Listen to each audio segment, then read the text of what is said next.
அனைவருக்கும் வணக்கம். சித்திரை பங்குனி மாதங்களில் மாரியம்மனுக்கு கூழூற்றும் வழக்கம் பல இடங்களில் உள்ளது. இந்த 2 மாதங்களிலுமே வெயிலின் தாக்கம் அதிகமாயிருக்கும். வெயிலின் தாக்கம் தாங்காமல் உடலில் அம்மை, உடல் வறட்சி, மாரியம்மன் கட்டி, கண் சம்பந்தப்பட்ட பல விதமான தொற்றுகள் உண்டாகும்.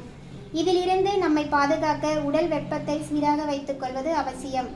கேழ்வரகில் குளிர்ச்சித்தன்மையும் நோய் எதிர்ப்பாற்றலும் அதிகம் உள்ளதாலும் வேப்பிலை சிறந்த கிருமி நாசினி என்பதனாலும் தான் நம் முன்னோர்கள் கேழ்வரகு கூழையும் வேப்பிலையும் சேர்த்து தெய்வத்திற்கு படைத்து மக்களுக்கு கொடுத்து வந்தனர் என்று நான் நினைக்கின்றேன்.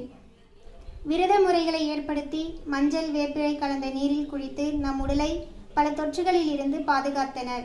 இவ்வளவு நன்மைகள் நிறைந்த நம் முன்னோர் வழிபாடுகளை மதித்து நாமும் நம் பிள்ளைகளும் காலங்காலங்களாக வரும் வழிபாட்டு முறைகளை பின்பற்றி உடல் ஆரோக்கியத்தையும் இறைவனின் அருளையும் பெறுவோம். தினசரி கேழ்வரகை ஏதாவது ஒரு வகையில் உணவில் சேர்த்துக்கொள்வோம். நன்றி, வணக்கம்.